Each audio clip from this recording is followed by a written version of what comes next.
Hello friends, आपका स्वागत है आज की इस नए क्लास में। अभी जो हम लोग लूसेंट सीरीज को शुरू किए हैं, लूसेंट बुक सीरीज, उसमें ये थर्ड टॉपिक को लेके आ रहे हैं, जिसमें प्राचीन भारत में सिंधु घाटी सभ्यता के बारे में आपको पढ़ना पड़ेगा। ठीक है, तो इसके बारे में हम लोग समझेंगे। इससे पहले हम लोग 2 लेक्चर ऑलरेडी कर चुके हैं हिस्ट्री के ऊपर, ये तीसरा लेक्चर है। इसी तरह हम लोग बारी बारी से इस पूरे सिलेबस को, जो आपके प्राचीन भारत का सिलेबस है, जो कि लूसेंट बुक में दिया गया है, उसको हम लोग कंप्लीट करने का प्रयत्न करेंगे। और इसमें जरूरत होगी कि आप हमारे साथ एकदम साथ वैसे ही देते रहिए जैसे आप देते आ रहे हैं। ठीक है, तो चलिए शुरू करते हैं चीजों को बिना इधर उधर की बातें किए हुए। ये सभी एग्जाम के लिए बहुत इंपॉर्टेंट होगा, चूंकि आपको पता है लूसेंट बुक का अपना एक अलग ही इंपॉर्टेंट है। ठीक है, उसको लाइन बाय लाइन जब तक आप नहीं पढ़िएगा तब तक आप देखिएगा कि आपने पढ़ लिया, लेकिन आपको कहीं ना कहीं अधूरापन महसूस होता रहेगा। इसीलिए आप कोशिश करें कि लाइन बाय लाइन उसके टू द पॉइंट याद होनी चाहिए आपको। ठीक है, चाहे वो आप बीपीएससी दे रहे हो, बिहार एसआई दे रहे हो, या बिहार एसएससी से रिलेटेड एग्जाम दे रहे हो, या फिर पुलिस वाला कोई भी एग्जाम दे रहे हो, बिहार पुलिस या कोई भी आप दे रहे होंगे, तो वहां पे आपको बहुत ज्यादा ये हेल्प करेगा। ठीक है, तो चलिए बिना विलंब के चीजों को शुरू करते हैं। हमारा फोकस यही है, फ्री में सब तक शिक्षा को पहुंचा दें, और जहां तक हो सके हमारी तरफ से जो भी मदद हो सके आपको फ्री ऑफ कॉस्ट दे दें। ठीक है, बाकी पीडीएफ या कोई भी तरह की जानकारी के लिए आप हमारे टेलीग्राम ग्रुप को ज्वाइन कर सकते हैं, इंस्टाग्राम पे आप हमको मैसेज भी कर सकते हैं अगर कोई दिक्कत है तो, और व्हाट्सएप चैनल के माध्यम से आप हमसे जुड़ भी सकते हैं। चलिए शुरू करते हैं चीजों को एकदम बिना विलंब किए। तो ये है सिंधु घाटी सभ्यता, जिसको सिंधु सभ्यता बोला गया है। ठीक है, तो इसमें आपको समझना ये है कि सिंधु घाटी सभ्यता को सिंधु घाटी सभ्यता क्यों बोला जाता है। तो पहला आपको ये ध्यान में रखना है कि सिंधु नदी के किनारे इस सभ्यता के बहुत से स्थल मिले, जैसे कि आप मोहनजोदाड़ो को देखिएगा, और भी बहुत से स्थल मिले हैं सिंधु नदी के किनारे। ठीक है, और सिंधु नदी जो है इसी के, आप देखिएगा इसकी जितनी सहायक नदियां हैं, तो उन्हीं के किनारे आपको सिंधु घाटी सभ्यता के ज्यादातर स्थल मिलेंगे। इसीलिए इतिहासकारों ने सबसे पहले इसको सिंधु घाटी सभ्यता बोला। कहीं कहीं आपने सुना होगा हड़प्पा सभ्यता, तो हड़प्पा सभ्यता भी इसी सभ्यता को बोलते हैं। ठीक है, हड़प्पा सभ्यता इसलिए इसको बोलते हैं कि पुरातत्व में एक नियम है, आर्कियोलॉजी में, आर्कियोलॉजिकल साइंस से एक नियम बनाया है कि जिस स्थल की सबसे पहली बार खोज होगी या खोजा जाएगा, जिसको ढूंढा जाएगा ना, उसी के नाम पर पूरे क्षेत्र का नाम रख दिया जाएगा। तो ठीक वैसे ही हड़प्पा एक नगर था सिंधु घाटी सभ्यता का, जिसको सबसे पहली बार खोजा गया। ठीक है, और खोजने के बाद इस सभ्यता का नाम हड़प्पा सभ्यता रख दिया गया। लेकिन समय के परिवर्तन के साथ इस सभ्यता को सरस्वती घाटी सभ्यता भी बोला गया। सरस्वती घाटी इन द सेंस, इसको ये समझिएगा बाबू, कि घग्गर नदी जो पहले बहती थी अभी वो अस्तित्व में नहीं है, आपको कहीं नहीं मिलेगा अभी। ठीक है, तो ये जो घग्गर नदी पहले बहती थी उसको सरस्वती नदी बोला जाता था। कहा जाता है कि इसी घग्गर नदी के किनारे बहुत से स्थल मिले होंगे, जैसे कालीबंगा वगैरह स्थल, बहुत से स्थल यहां से मिले, इसीलिए इसको सरस्वती घाटी सभ्यता कहा जाने लगा। ये बहुत से इसके नाम है, लेकिन आपको नाम के पीछे नहीं पड़ना है, आपको सीधा समझना है हड़प्पा सभ्यता हो, सिंधु घाटी सभ्यता हो, या सरस्वती घाटी सभ्यता हो, ये किसी दूसरे सभ्यता का नाम नहीं है, किसी एक ही सभ्यता का नाम है, जिसको आज हम लोग रीड करेंगे या पढ़ने का प्रयास करेंगे। इसके नाम को लेकर जो भी विवाद है या दिक्कतें हैं, उसको हमने सॉर्ट आउट आपको करके बता दिया। ठीक है, अब चलिए चीजों के साथ आपके साथ रूबरू होते चलेंगे और समझाते चलेंगे।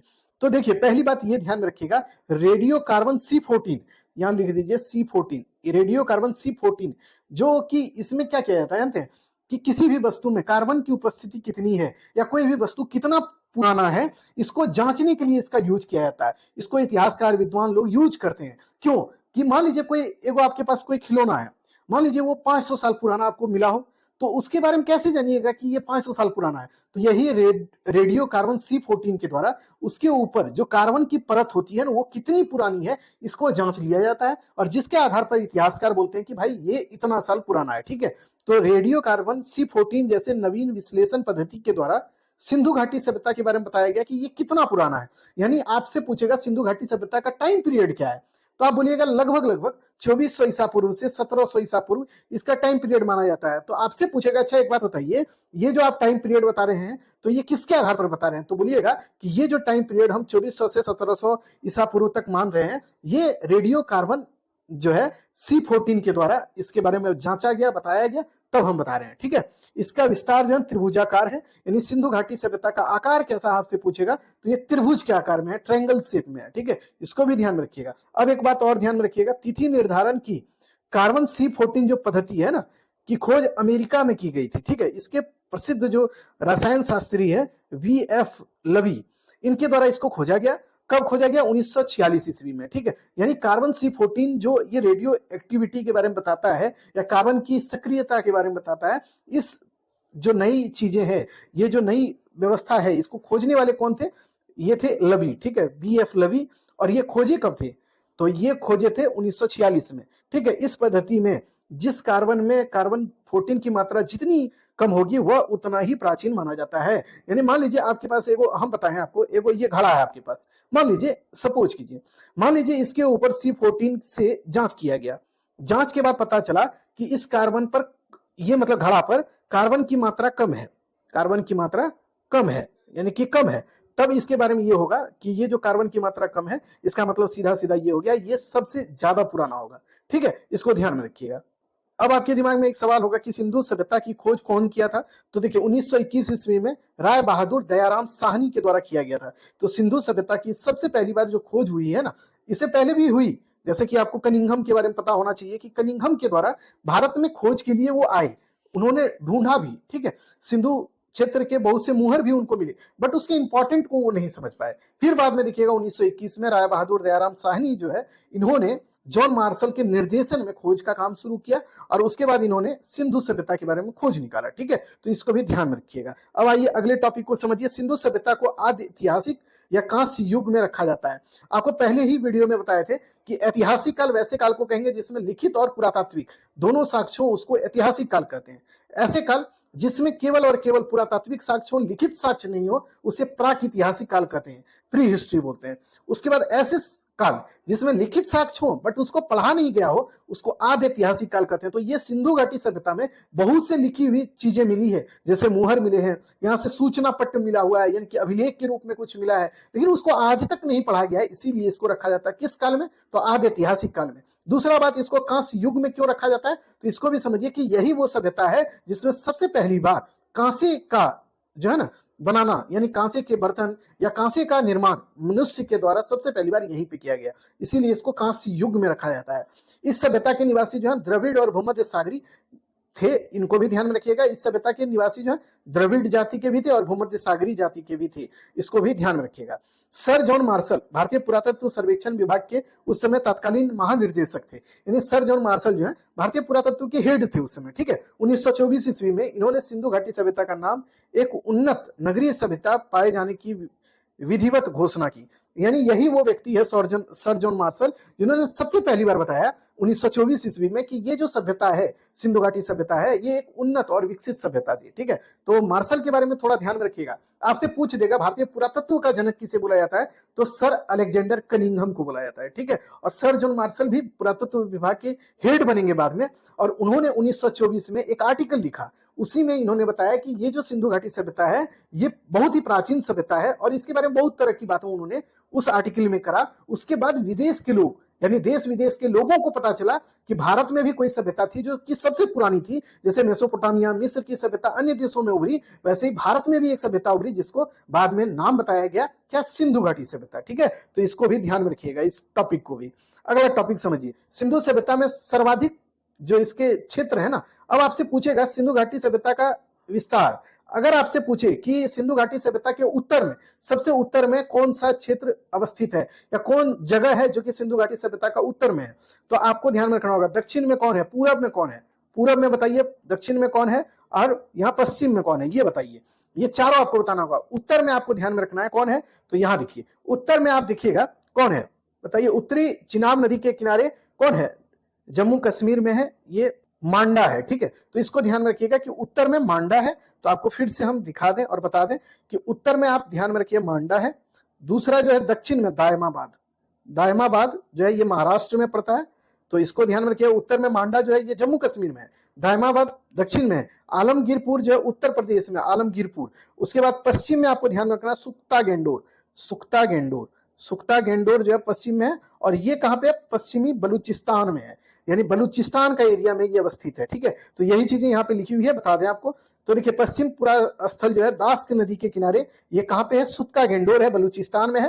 पूरब में हिंडन नदी के किनारे कौन है? आलमगीरपुर है। और देखिए उत्तर में चिनाब नदी के किनारे मांडा है जो कि जम्मू कश्मीर में, और दक्षिण में महाराष्ट्र में दायमाबाद है जो कि गोदावरी नदी के तट पर है। जो कि अहमदाबाद महाराष्ट्र में है। ठीक है, तो ये ध्यान में रखिएगा कि उत्तर में, यानी कि आपसे पूछेगा सिंधु घाटी सभ्यता का उत्तरी सीमा, सबसे उत्तरी बिंदु कौन है, तो बोलिएगा मांडा है। सबसे दक्षिणी दायमाबाद, सबसे पूर्वी आपको बोले आलमगीरपुर, और पश्चिमी बोले तो क्या बोलेगा, सुतका गेंडोर। ठीक है, तो इसको ध्यान में रखिएगा। सिंधु सभ्यता या सिंधव सभ्यता नगरीय सभ्यता थी, यानी इसको एक टाउन प्लानिंग के अंतर्गत रखा जाता है। ये जो सभ्यता है इसमें बहुत से टाउन थे, बहुत से नगर थे। कौन कौन, मोहनजोदाड़ो है, हड़प्पा है, लोथल है, धोलावीरा है, कालीबंगा है, सुतका गेंडोर है, ये सब इसके महत्वपूर्ण टाउन है, यानी नगर है। ठीक है, इसको ध्यान में रखिएगा। सिंधु सभ्यता जो है ना से प्राप्त परिपक्व अवस्था वाले स्थल 6 हैं, यानी कि इसके बारे में कहा जाता है 6 इसके महत्वपूर्ण नगर थे। वो कौन कौन है उसको देखिए, मोहनजोदाड़ो है, हड़प्पा है, घनवारी वाला है, राखीगढ़ी है, धोलावीरा है और कालीबंगा है। ठीक है, तो इसको ध्यान में रखिएगा कि हड़प्पा सभ्यता में 6 महत्वपूर्ण नगर थे जो परिपक्व अवस्था में थे। वो है मोहनजोदाड़ो, हड़प्पा, गनवारी वाला, राखीगढ़ी, धोलावीरा और कालीबंगा। ठीक है, अब एक एक करके सबको समझिएगा। ये सभी जो नगर हैं बहुत इंपॉर्टेंट भी थे। ठीक है, अब एक धोलावीरा भारत में सिंधु घाटी सभ्यता का पहली साइट है जिसे यूनेस्को ने 2021 में विश्व विरासत सूची के अंतर्गत रखा। यानी आपको ध्यान में रखना है कि देखिए यूनेस्को जो है ना, इसमें विश्व विरासत सूची के जो है पूरे लिस्ट दिए गए कि कौन कौन स्थल है जिसको विश्व विरासत घोषित किया गया। तो उसमें धोलावीरा है, भारत का पहला साइट है जिसको रखा गया है। उससे पहले मोहनजोदाड़ो है जो कि पाकिस्तान में पड़ता है, उसको भी रखा गया है। ठीक है, तो लेकिन वो भारत का हिस्सा नहीं है। अगर आपसे बोले हड़प्पा सभ्यता में वो कौन साइट है जो भारत में है जिसको कि विश्व विरासत में रखा गया है, तो वो है धोलावीरा। ये सवाल बहुत बार एनटीपीसी में पूछा गया, रेलवे में, इसीलिए इसको ध्यान में रखिएगा।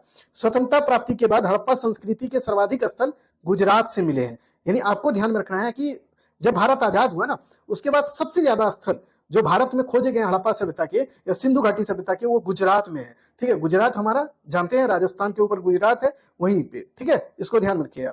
सिंधु घाटी सभ्यता का सबसे बड़ा स्थल मोहनजोदाड़ो है, जबकि भारत में सबसे बड़ा स्थल राखीगढ़ी जो कि घग्गर नदी के किनारे है, जो हरियाणा में है। ठीक है, उसके बाद इसकी खोज जो है 1963 ईस्वी में सूरजभान ने किया था। किसका, राखीगढ़ी का। ठीक है, तो इसको भी ध्यान में रखिएगा कि सिंधु घाटी सभ्यता का सबसे बड़ा स्थल कौन है, मोहनजोदाड़ो है। मोहनजोदाड़ो को मृतकों का टीला बुलाया जाता है। ये सिंधी वर्ड है मोहनजोदाड़ो, इसको बोलते हैं मृतकों का टीला। ठीक है, क्यों बोला जाता है, तो इसको भी ध्यान में रखिए, क्योंकि यहाँ से बहुत से जो है ना सब मिले हैं, यानी मानव के बहुत से नरकंकाल मिले हैं, इसीलिए इसको मृतकों का टीला बुलाया जाता है। किसको, मोहनजोदाड़ो को। ठीक है, तो इसको भी ध्यान में रखेंगे। अगले टॉपिक को समझिए, लोथल और सुतका गेंडोर जो है, या सुतकोतदा, माफ कीजिएगा, सुतका गेंडोर नहीं, लोथल और सुतकोतदा सिंधु सभ्यता का बंदरगाह था। ठीक है, तो आपको याद रखना डॉकयार्ड के रूप में कौन था, लोथल और सुतकोतदा। ठीक है, जुते हुए खेत और नक्काशीदार ईंट के प्रयोग कालीबंगा में किए गए हैं, इसके भी जानकारी मिलते हैं। यानी आपसे पूछेगा कहां पे जुते हुए खेत का एविडेंस मिला है, तो कालीबंगा में मिला है। अब बोलिए गुरुजी इसका कहीं पूछा गया है क्या क्वेश्चन, तो बीपीएससी का पिछले क्वेश्चन को देखिएगा, 2 बार ये क्वेश्चन पूछा हुआ बीपीएससी में। उसके बाद जो टीचर वाले एग्जाम होते हैं ना बीपीएससी के, उसमें 11th-12th में ये क्वेश्चन पूछा हुआ है कि जुते हुए खेत का एविडेंस कहां से मिला है, तो कालीबंगा से मिला है। ठीक है, नक्काशीदार ईंट के प्रयोग का भी एविडेंस यहीं से मिला है। ठीक, तो दोनों बात ध्यान में रखिएगा। मोहनजोदड़ो से प्राप्त स्नानागार जो है सिंधव सभ्यता की सबसे बड़ी इमारत है, जिसके मध्य स्थित स्नान कुंड है। ठीक है, यानी जो मोहनजोदाड़ो में एक स्नानागार मिला है, वृहद स्नानागार उसका नाम है। यह भी सवाल पूछा है कि वृहद स्नानागार कहां से मिला है, तो मोहनजोदाड़ो से मिला है। यह सिंधु घाटी सभ्यता का एक पार्ट है या स्थल है। अब देखिएगा वो स्नानागार कैसे बनाया, तो ये देखिए इस तरह से बनाया। ठीक है, ये कुंड के रूप में, इसमें जो है इसके बगल में एक जो कुआं है, ठीक है, जो कि एक कमरे में था। ठीक है, वो कमरा था, उसी में था कुआं, और इसे पाइप लगा हुआ था, और ये कुंड में ये पानी भरता था, यही कुआं से निकलकर। उसके बाद ये कुंड पूरा जब भरा होता था ना, इसमें उतरने और चढ़ने के लिए सीढ़ी बना होता था, दोनों तरफ से लोग उतर चढ़ सकते थे। और यहाँ पे जाके कहा जाता है कि धार्मिक अनुष्ठान के लिए लोग इसमें प्रवेश करते थे और पूजा पाठ करते थे यहाँ से नहा धो के। ठीक है, तो ये कहा जाता है, ये कितना सही है कोई नहीं बता सकता। ठीक है, इसके बारे में कहा जाता है ये जो कुंड था ना, स्नान कुंड, ये कितना बड़ा था, तो 11.88 मीटर लंबा था, ये 7.1 मीटर जो है ये चौड़ा था, और 2.43 मीटर ये गहरा था। इसको सीधा याद रखिएगा, 12.7 यानी कि 12.7 इतना याद रखिएगा, तो ये याद रह जाएगा, लगभग आप वहां पहुंच जाइएगा। 12 फीट आप याद रखिएगा, या 12 मीटर, फीट नहीं मीटर, ये होगा क्या, इसकी जो है ये लंबा था, और चौड़ाई इसकी 7 मीटर है, और लगभग आप देखिएगा 2.5 मीटर ये गहरा था। ठीक है, लेकिन जो एडजेक्ट फिगर है वो अभी दिया गया है, तो इसको ध्यान में रखिएगा। अग्नि कुंड का आपको जानकारी कहां से मिलता है, लोथल कालीबंगा से मिलता है। ठीक है, इसको ध्यान में रखिएगा, लोथल और कालीबंगा से अग्नि कुंड का जानकारी मिलता है।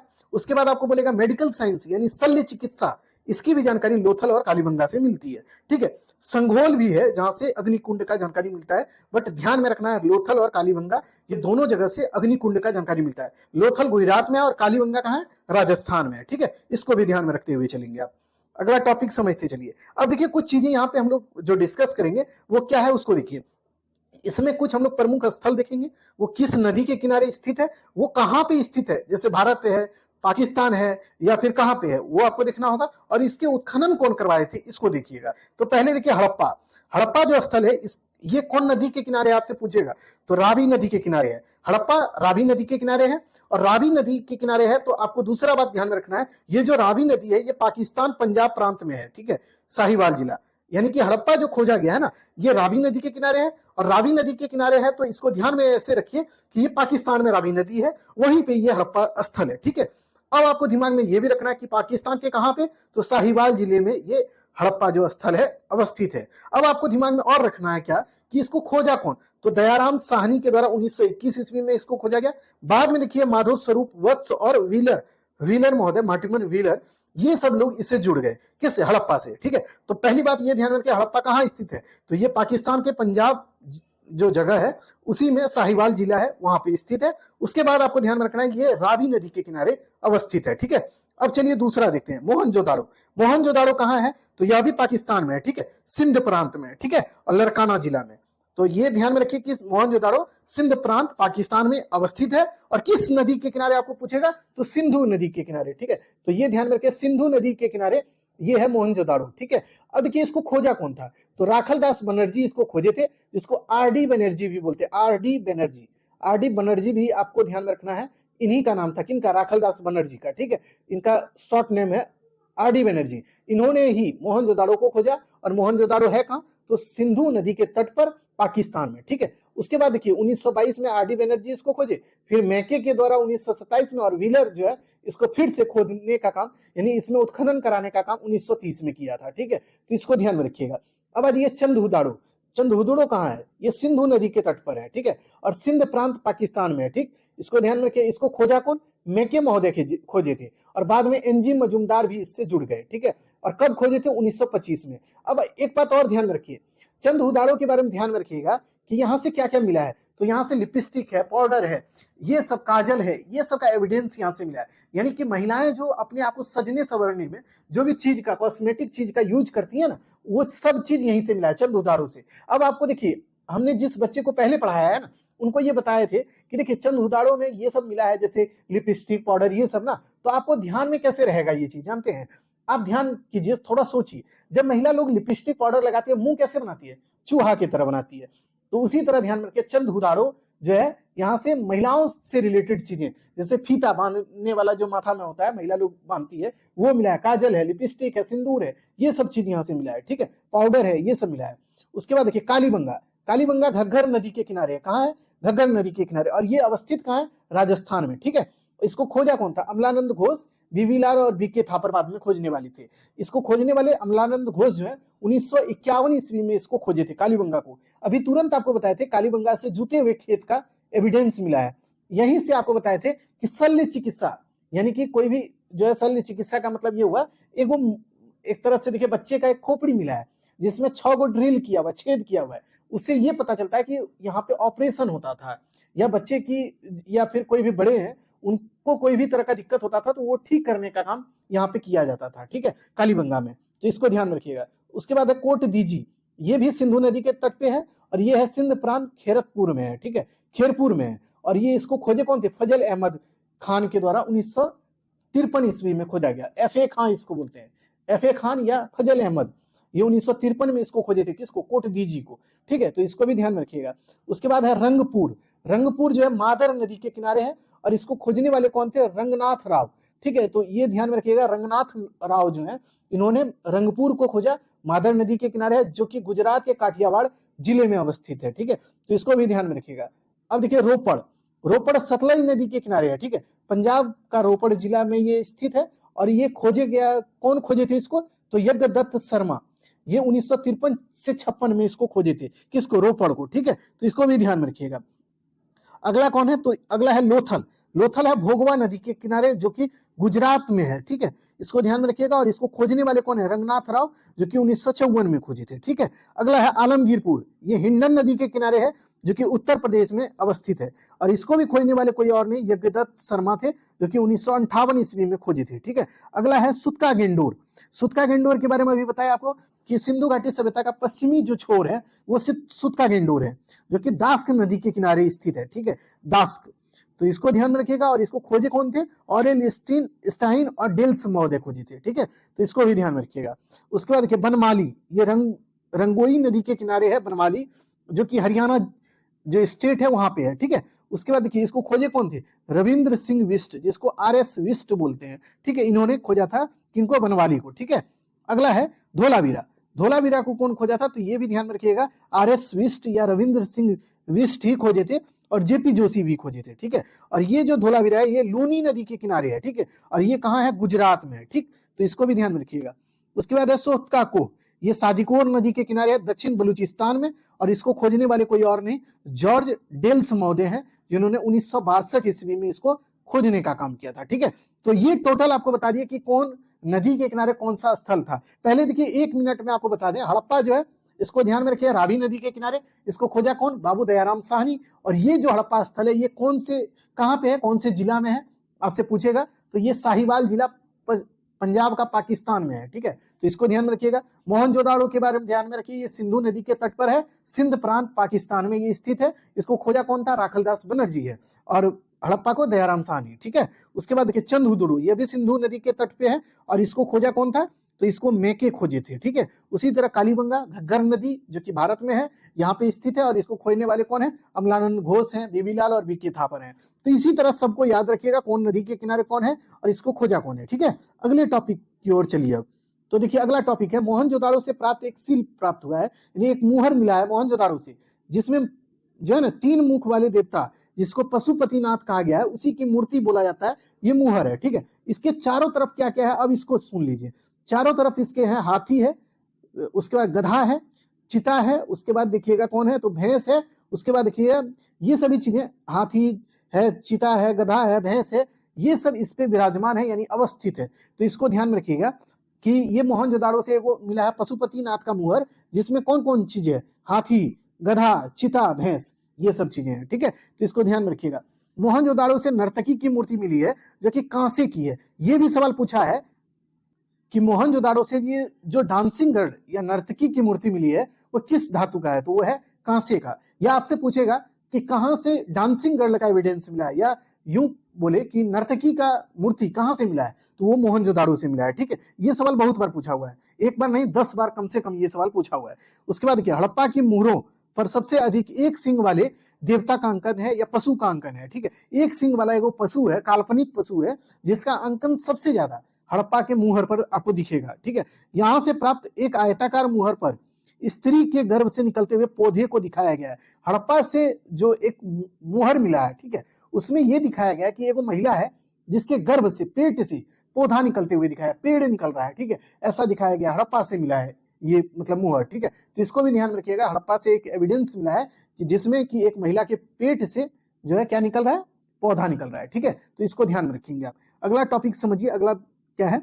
अगला ये है कि मनके बनाने का कारखाना लोथल और चंदहुदुड़ो में था। ये सवाल भी पूछा हुआ है कि मनके बनाने का कारखाना कहाँ था, तो इसमें सबसे ज्यादा जो इंपॉर्टेंट होगा वो है चंदहुदाड़ो, ठीक है। तो इसको ज्यादा याद रखिएगा, चंदहुदुड़ो और लोथल दोनों याद रखिए। लेकिन अगर आपको लोथल नहीं दिखे और चंदहुदुड़ो दिखे तो चंदहुदुड़ो कीजिएगा। अगर ऑप्शन में लोथल चंदहुदुड़ो दोनों है लेकिन आपके पास ए बी का ऑप्शन नहीं है कि दोनों को आप सही नहीं कर सकते, तब चंदहुदाड़ो कीजिएगा, क्योंकि सबसे बड़ा यही था, मनके बनाने का सबसे स्पेशलिस्ट जो जगह है ना वो चंदहुदाड़ो था, ठीक है। इसको ध्यान में रखिएगा। सिंधु सभ्यता की लिपि कैसी थी आपसे पूछेगा, तो ये थी भाव चित्रात्मक, ठीक है। और उसके बाद ये भी ध्यान रखिए, ये लिपि जो है दाई से बाई और लिखी जाती थी, ठीक है, यानी ये जो लिपि है दाई से बाई और लिखी जाती थी। तो कैसे, तो आपको समझाएं, यानी इस तरह देखिए, यहां से शुरू कीजिए ABCD लिखते हुए इधर जाइए, ठीक है। तो दाई से बाई और ये लिपि लिखी जाती थी, और इसके लिपि को भाव चित्रात्मक लिपि बोला जाता था। और दूसरी बात ये ध्यान में रखिएगा कि ये जो लिपि है आज तक नहीं पढ़ा गया है, यानी सिंधु घाटी सभ्यता के लिपि को अभी तक नहीं पढ़ा गया है, ठीक है। तो इसको भी ध्यान रखिएगा। जब अभिलेख एक से अधिक पंक्ति का होता है ना, तब उसके पहले पंक्ति दाई से बाई और दूसरी पंक्ति बाईं से दाईं ओर लिखी जाती थी, ठीक है। यानी देखिए आपको बता दें कि ये जो लिपि लिखा जाता था, मान लीजिए यहाँ से ए लिखना शुरू हुआ, यहाँ खत्म हुआ, मान लीजिए यहाँ जेड खत्म हुआ, अब जब फिर दूसरा लिखाएगा तो फिर यहाँ से लिखाएगा ए, यहाँ से लिखाएगा, फिर यहाँ जाएगा जेड, यानी इसी तरह ये उल्टा पुल्टा चलते रहता था, ठीक है। तो इसको ध्यान में रखिएगा। अगला है लेखन कला का उचित प्रणाली विकसित करने वाला पहला सभ्यता सुमेरियन सभ्यता था। यानी लेखन कला यानी राइटिंग के बारे में सबसे पहली बार लिखना शुरू कहाँ के लोग किए, तो सुमेर के लोग किए, सुमेरियन सभ्यता के लोग, ठीक है। तो इसको भी ध्यान में रखिएगा, ठीक। अगले टॉपिक की ओर चलिए। अब अगला टॉपिक क्या है, सिंधु सभ्यता के लोगों ने नगरों तथा घरों के विन्यास के लिए ग्रिड पद्धति अपनाई। यानी सिंधु सभ्यता के जो लोग हैं ना, उन्होंने अपने घरों और नगरों को बनाने के लिए ग्रिड पद्धति को अपनाया। ग्रिड पद्धति होता क्या है, जैसे मान लीजिए ये एक नगर है, इसमें घर बनाना है, तो कैसे बनाइएगा, ऐसे ऐसे ग्रिड ऐसे होता है, ठीक है। इसमें इसी तरह से व्यवस्थित रूप से, जैसे एक घर ये हुआ, दूसरा ये, तीसरा ये, चौथा ये, पांचवा ये मान लीजिए इसका रोड हो गया, फिर यहाँ एक घर, दूसरा घर, तीसरा, चौथा, पांचवा, ऐसे करके ये इसी तरह से घर बनाते थे एक डिजाइन में, यानी ग्रिड पद्धति में, ठीक है। इसको भी ध्यान में रखिएगा। घरों के दरवाजे और खिड़कियां सड़क की ओर नहीं खुलकर कहाँ खुलता था, पीछे की ओर खुलता था। लेकिन एक लोथल है ना, वहां से एक एविडेंस मिला कि जिसके घर और दरवाजे की जो खिड़कियां है ना, दरवाजे और ये खिड़कियां, ये दोनों ही कहाँ खुलती थी, सड़क के किनारे खुलता था। यानी कि अब आपको इस तरह समझना है, मान लीजिए ये घर है और ये रोड है, ठीक है, ये मान लीजिए रोड है, ठीक है। अब यहाँ पे सिंधु घाटी सभ्यता का जितना घर दुआ था, उसके जो भी खिड़की और दरवाजे थे ना, वो इधर खुलते थे, पीछे, रोड के पीछे वाला, पीछे मतलब। और एकमात्र जगह है कहाँ, लोथल। लोथल में कैसे खुलता था, तो ये मान लीजिए रोड है और मान लीजिए ये घर है वो लोथल में, ठीक है। तो इसमें जो सिंधु घाटी सभ्यता का जो द्वार होता था वो होता था इधर, इस साइड, ताकि ये रोड पर तुरंत आ जाए। लेकिन और जगह पे जो है रोड के पीछे खुलता था, ठीक है। ऐसा क्यों होता था, तो आप सोचिए थोड़ा। ऐसा होने का रीजन ये था कि मान लीजिए अगर कोई दुश्मन आएगा, अटैक करेगा, डायरेक्ट कर देगा, रोड से आएगा, डायरेक्ट घर में ढुक जाएगा। अगर मान लीजिए कि रोड की तरफ हम अगर अपना खिड़की या दरवाजा नहीं रखें और पीछे की ओर रखें, तो ऐसा करने में उसको समय लगेगा कि नहीं, ये रोड से उसको हट के पीछे जाना होगा, तब वो ढुकेगा किसी के घर में। लेकिन अगर वो घर के रोड के किनारे अगर दरवाजा होगा, तो उसको ऐसा करने में देर लगेगा, नहीं लगेगा, वो तुरंत ढुक जाएगा और तुरंत लोगों के साथ युद्ध करेगा या किसी और तरह का काम करेगा, ठीक है। इसी से लोग बचने के लिए अपने घर के पीछे दरवाजे रखते होंगे, ऐसा कहा जाता है, ठीक है। अगला है, देखिए सिंधु सभ्यता का मुख्य फसल क्या था, गेहूं और जौ था, ठीक है। सिंधु वासी जो मिठास के रूप में शहद का यूज करते थे, हनी जिसको जानते हैं ना, हनी का यूज ये लोग खाने में, अगर मीठा इनको चाहिए तो ये हनी का ही यूज करते थे, ठीक है। और ये लोग गेहूं जौ ये सब का खेती करते थे, इसको खाते भी थे। चावल का भी एविडेंस मिला है यहाँ से, कहाँ से, तो लोथल है, रंगपुर है, ये सबसे चावल का एविडेंस मिला है, ठीक है। और कहीं कहीं अब देखिएगा नया एविडेंस जो मिल रहा है ना, उसमें मोहनजोदाड़ो में भी और हड़प्पा में भी इसके बारे में बोल दिया जाता है कि चावल का एविडेंस मिला है, लेकिन उसको अभी नहीं लेके चलिएगा, लोथल और रंगपुर को जरूर ध्यान में रखिएगा, ठीक है। अगला सवाल, अगला जो टॉपिक है उसको अब देखिए। अगला टॉपिक में अब हम लोग देखते हैं कि सिंधु घाटी सभ्यता के लोग कहाँ से क्या क्या चीज मंगाते थे और कहाँ पे क्या क्या चीज भेजते थे, ठीक है। तो देखिए यहाँ सिंधु घाटी सभ्यता में क्या चीज आता था, कहाँ से, तो देखिए तांबा। तांबा ये कहाँ से आता था, खेतड़ी, बलूचिस्तान और ओमान से मंगाते थे। यानी सिंधु घाटी सभ्यता के लोग खेतड़ी, बलूचिस्तान और ओमान से तांबा मंगाते थे, ठीक है। ये लोग तांबा को जो है ना क्या यूज करते होंगे, तो खुद सोचिए। ये लोग तांबे का बर्तन या फिर यूं कहें तो कुछ आभूषण बनाते होंगे, इसीलिए ये तांबे को यहाँ से मंगाते होंगे। कहाँ से, खेतड़ी जो राजस्थान में है, बलूचिस्तान तो आप जानिए रहे पाकिस्तान का पार्ट है, ओमान भी आप जानते हैं वहीं का है, ठीक है। तो यहाँ से ये सब मंगाते थे। उसके बाद चांदी, चांदी ये लोग अफगानिस्तान और ईरान से मंगाते थे। सोना ये लोग कर्नाटक के कोलार खान से, अफगानिस्तान और ईरान ये सब जगह से मंगाते थे। टीन ये लोग अफगानिस्तान और ईरान से मंगाते थे। गोमेद एक तरह से मिट्टी होता है या यूं के पत्थर के रूप में होता है, ये सौराष्ट्र से मंगाते थे। लाजवर्त जो पत्थर है ये मेसोपोटामिया से मंगाते थे। लाजवर्त पत्थर ये अफगानिस्तान से भी मंगाते थे, ठीक है।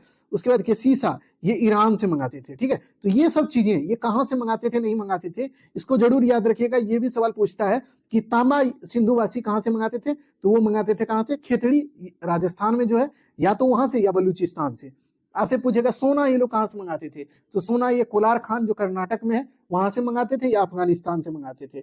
उसके बाद आपसे पूछेगा लाजवर्त पत्थर जो है, लाजवर्त ये कहाँ से मंगाते थे, या भी अफगानिस्तान या फिर मेसोपोटामिया से मंगाते थे, ठीक है। तो इतना चीज को ध्यान में रखते हुए चलिएगा, ठीक। अगले टॉपिक की ओर अब चलते हैं। अगला टॉपिक क्या है, मिट्टी से बने हुए हल का जो एविडेंस है ना वो बनावली से मिला है, ठीक है। तो इसको भी ध्यान में रखिएगा। बनावली और चोलिस्तान एक जगह है, वहां से मिट्टी के हल का एविडेंस मिला है, ठीक, तो इसको ध्यान में रखिएगा। उसके बाद देखिए रंगपुर और लोथल से चावल के दाने, आपको पहले भी बोले थे चावल की खेती का एविडेंस रंगपुर और लोथल से मिला है, जिसमें धान की खेती होने का एविडेंस मिलता है।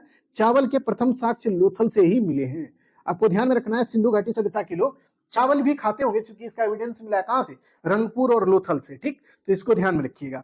उसके बाद ध्यान में रखिए कि चावल का सबसे पहले एविडेंस कहां से मिला है, जो कि पाषाण काल में आपको बताए थे, कहां, कोल्डीहवा से, ठीक है, उससे भी पहले कहां से, लुहरादेव से, ठीक है, तो इसको ध्यान में रखिएगा। गेहूं जौ का एविडेंस मेहरगढ़ से मिला है सबसे पहले। उसके बाद इस सभ्यता में गेहूं जौ का बनावली है, हड़प्पा है, मोहनजोदाड़ो है, लोथल है, सब जगह से मिला है, ठीक है, तो इसको भी ध्यान में रखते हुए चलिएगा। सुरकोतदा, कालीबंगा, लोथल से संध्याकालीन घोड़े की अस्थि के एविडेंस मिले, यानी आपसे पूछेगा घोड़े का एविडेंस कहां से मिला है, सुरकोतदा से मिला है, कालीबंगा से मिला है, लोथल से मिला है, ठीक है, तो ये सब जगह है जहां से घोड़े के बारे में जानकारी मिलता है कि घोड़ा यहाँ रहा होगा। लेकिन आपसे अगर सवाल पूछे ना कि इनमें से कौन सा चीज है या जानवर है जो सिंधु घाटी सभ्यता के लोगों को उसके बारे में पता नहीं था, तो अगर आपको दे दे ऑप्शन चीता है, उसके बाद दे दे आपको कि हिरन है, आपको दे दे गाय है, बेल है और घोड़ा दे दे, तब आप उसमें टिक कीजिएगा क्या, पता है, घोड़ा, ठीक है। गाय का भी यहाँ से कोई ज्यादा प्रमाण नहीं मिला है, लेकिन आप घोड़ा को जरूर टिक कीजिएगा। घोड़ा के बारे में बोला जाता है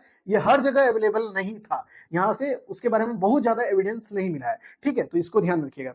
तोल की इकाई के रूप में 16 के अनुपात का यूज होता था, यानी यहाँ पे लोग माप तोल में 16 के अनुपात का यूज करते थे, ठीक है, हड़प्पावासी, ठीक, इसको ध्यान में रखिएगा। अगला देखिए, सिंधु सभ्यता के लोग यातायात के लिए 2 पहिए या 4 पहिए वाले बैलगाड़ी या भैंसा गाड़ी का यूज करते थे, यानी सिंधुवासी अगर कहीं पे जाना है उनको तो वो कैसे जाएंगे, तो 4 पहिए वाला या 2 पहिए वाला भैंसा गाड़ी का या बैलगाड़ी का यूज ये लोग करते थे। अब आपको ये समझ में नहीं आ रहा होगा कि सर ऐसा कोई एविडेंस मिला है 4 पहिए का, 2 पहिए का, कि बैलगाड़ी का एविडेंस, तो दायमाबाद से बैलगाड़ी का एविडेंस मिला है, ठीक है, इसको ध्यान में रखिएगा।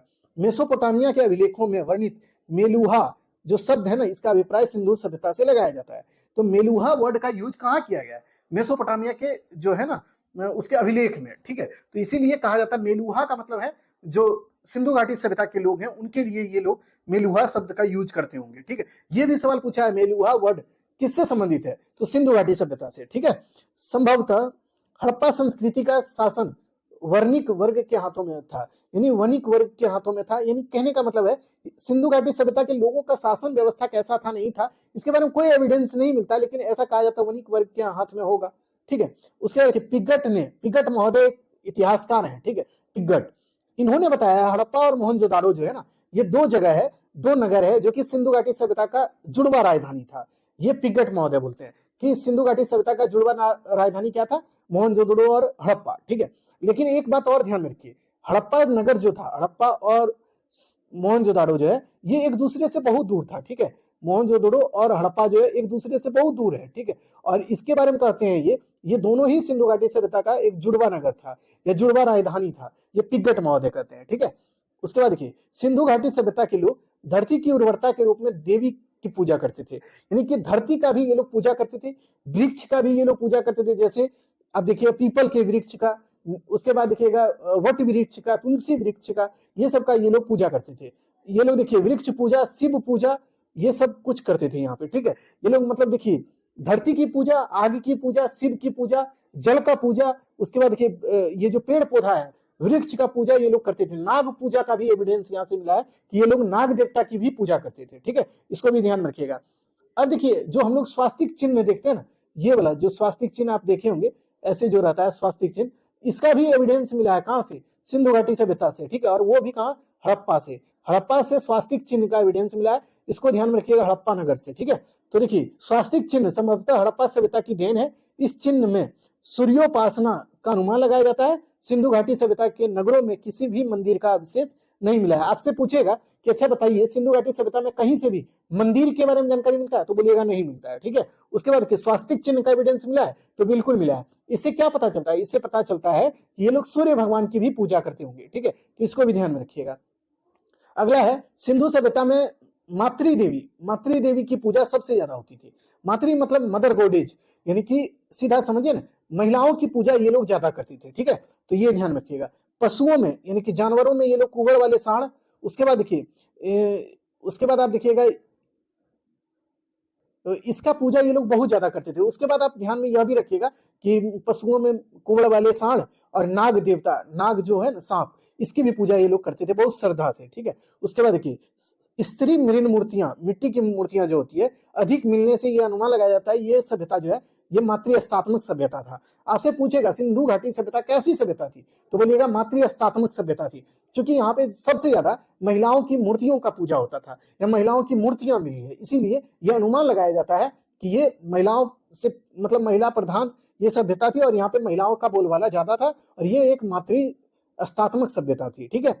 इसको भी ध्यान रखिएगा। सिंधववासी जो है सूती और ऊनी वस्त्र का यूज करते थे पहनने में, यानी कि ये लोग जो कपड़ा पहनते थे सूती कपड़ा और ऊनी कपड़ा पहनते थे। और देखिए ये लोग मनोरंजन के रूप में क्या करते थे, इनको मन कैसे लगता था, ये लोग खुश कैसे रहते थे, तो यहाँ पे देखिए मछली पकड़ना, शिकार करना, पशु पक्षियों को आपस में लड़ाना, चौपड़ या पासा खेलना, ये सब इनका महत्वपूर्ण खेल या मनोरंजन के साधन थे। जैसे हम लोग अभी क्या करते हैं, गाना सुनते हैं, उसके बाद हम लोग क्या करते हैं, क्रिकेट खेलते हैं या क्रिकेट देखते हैं, कबड्डी खेलते हैं, ये सब करते हैं, हम लोग को मन लगता है इसमें। उसी तरह ये लोग क्या करते हैं, मछली पकड़ते थे, कहीं पे पक्षियों को लड़ा देते थे, पशुओं को लड़ा देते थे, उसके बाद शिकार करने के लिए जाते थे, पशु पक्षी पकड़ने जाते थे, तो ये सब काम ये लोग करते थे, ठीक है। इसको ध्यान में रखिएगा। सिंधु सभ्यता के लोग काले रंग से डिजाइन किए गए लाल मिट्टी के बर्तन बनाते थे, यानी कि ये लोग जो बर्तन बनाते थे ना वो काला रंग का होता था, यानी ऊपर से काला रंग का और अंदर से लाल रंग का होता था, ठीक है। तो इसको भी ध्यान रखिएगा। सिंधु सभ्यता के लोग तलवार से परिचित नहीं थे, ये लोग जो है ना हथियार वगैरह या तलवार वगैरह से ज्यादा जानकार नहीं थे, ये लोग इनके बारे में नहीं जानते थे। उसके बाद देखिए कालीबंगा एकमात्र जगह है जहां से जो आप देखिएगा सामान्य लोग जो है ना निचले शहर में रहते थे और उसको भी किलेबंद किया गया था। कालीबंगा का अर्थ होता है क्या जानते, काली रंग की चूड़ियां, ठीक है। यहाँ से पूर्व हड़प्पा स्तरों में मतलब जुते हुए खेत का एविडेंस और अग्नि पूजा के बारे में जानकारी मिलती है। यानी देखिए हम आपको सीधा बताते हैं, कालीबंगा एक जगह लिखिए, कालीबंगा इसको नोट कर लीजिएगा, यहाँ से सवाल बड़ी बनता है, ठीक है। कालीबंगा इसको लिखिएगा कि कालीबंगा ये राजस्थान में है, पहली बात घग्गर नदी के किनारे। दूसरी बात इसको खोजा कौन था, अमलानंद घोष और बीबीलाल और बीके थापर, ठीक है। तीसरी बात अगर आपसे पूछे जुते हुए खेत का एविडेंस, कालीबंगा से। कहां से जो है नकाशीदार ईंटे का एविडेंस मिला है, वो भी कालीबंगा से। अब आपको बोलेगा कि सिंधु घाटी सभ्यता में निचला नगर जो था, जो कि सामान्य लोग जहां पे रहते थे, उसको जो है चार दीवारी से घेरने का एविडेंस कहां से मिला है, तो वो भी कालीबंगा से मिला है। उसके बाद आपसे पूछ रहे कि अच्छा बताइए अग्निकुंड का एविडेंस कहां से मिला है, तो कालीबंगा से मिला है। उसके बाद अगर आपसे पूछ दे कि अच्छा एक बात बताइए फर्श पर जो है ईंटों को बिछाने यानी पक्की ईंट से बने हुए फर्श का एविडेंस कहां से मिला है, यानी अलंकृत फर्श का एविडेंस, वो भी कालीबंगा से मिला है, ठीक है। लकड़ी की नाली का एविडेंस कहां से मिला है, कालीबंगा से मिला है। तो इतना चीज आपको कालीबंगा से याद रखना है, क्योंकि सवाल ऐसे बन जाता है कभी कभी, ठीक है। तो अगला टॉपिक देखिए, पर्दा प्रथा एवं वेश्यावृत्ति सिंधु सभ्यता में प्रचलित थी, यानी कहा जाता है कि वेश्यावृत्ति भी इस समय यहाँ पे प्रचलन में था। और उसके बाद पर्दा प्रथा का मतलब होता है कि महिलाएं पर्दा में रहती थी, इसके बारे में भी जानकारी मिलती है, ठीक है। तो इसको भी ध्यान में रखिएगा। अगला टॉपिक क्या है आपके लिए, अगला जो बिंदु है वो देखिए, शवों को जलाने व गाड़ने, यानी दोनों प्रथाएं यहाँ पे प्रचलित थी। हड़प्पा में शवों को दफनाने, जबकि मोहनजोदाड़ो में जलाने की प्रथा मतलब एक तरह से कहिए तो प्रचलन में था। लोथर और कालीबंगा से युग्म समाधि का एविडेंस मिला है।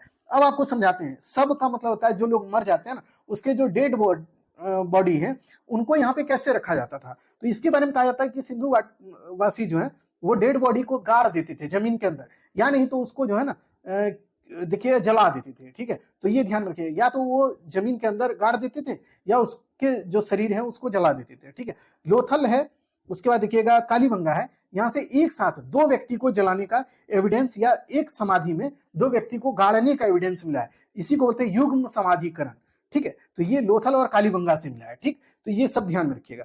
सिंधु सभ्यता का विनाश का संभवतः सबसे प्रमुख कारण क्या था, बाढ़ था। यानी कहा जाता है कि सिंधु घाटी सभ्यता का जो विनाश या पतन हुआ ना, उसके लिए मुख्य कारण क्या था, तो वो था बाढ़, ठीक है। यानी कि बाढ़ के कारण ही इस सभ्यता का पतन हुआ होगा, ऐसा कहा जाता है। हमको नहीं पता या आपको भी नहीं पता है कि सही क्या होगा, या किसी भी इतिहासकार को भी नहीं पता है कि इसका सही रीजन क्या होगा, ठीक है। तो इसको ध्यान में रखिएगा। आग में पकी हुई मिट्टी के जो बर्तन होते थे या फिर कोई भी चीज मिलता था ना, उसको टेरीकोटा कहा जाता है। आपसे पूछेगा टेरीकोटा क्या होता है, तो आप बोलिएगा मिट्टी को जब आग में आप पका दीजिएगा उसी को टेरीकोटा बोलते हैं। यानी मान लीजिए ये आपके पास एक मिट्टी है, बहुत बड़ा मिट्टी है, उसको एक साथ गूंथ दीजिए और उसको आग में आप पका दीजिए, तो उसको बोलेंगे टेरीकोटा, ठीक है। तो ये था पूरा का पूरा आपका लूसेंट का हड़प्पा सभ्यता या सिंधु घाटी सभ्यता, ये हमने पूरा करा दिया। जो आपके लूसेंट में पॉइंट वाइज दिया था उसको हमने पूरा कंप्लीट करा दिया है। अगर आप नए हैं तो चैनल को सब्सक्राइब कर दीजिए, दोस्त यार में शेयर कर दीजिए, ठीक है। अगर आपको किसी भी तरह की और भी जरूरत है, अगर दूसरे क्लास की भी, तो आप जरूर कमेंट कीजिए कि दूसरे विषय को भी लेके आइए, तो हम उसको भी जल्दी लेके आएंगे, ठीक है। बाकी चीजें अगले क्लास में, तब तक के लिए आभार और धन्यवाद।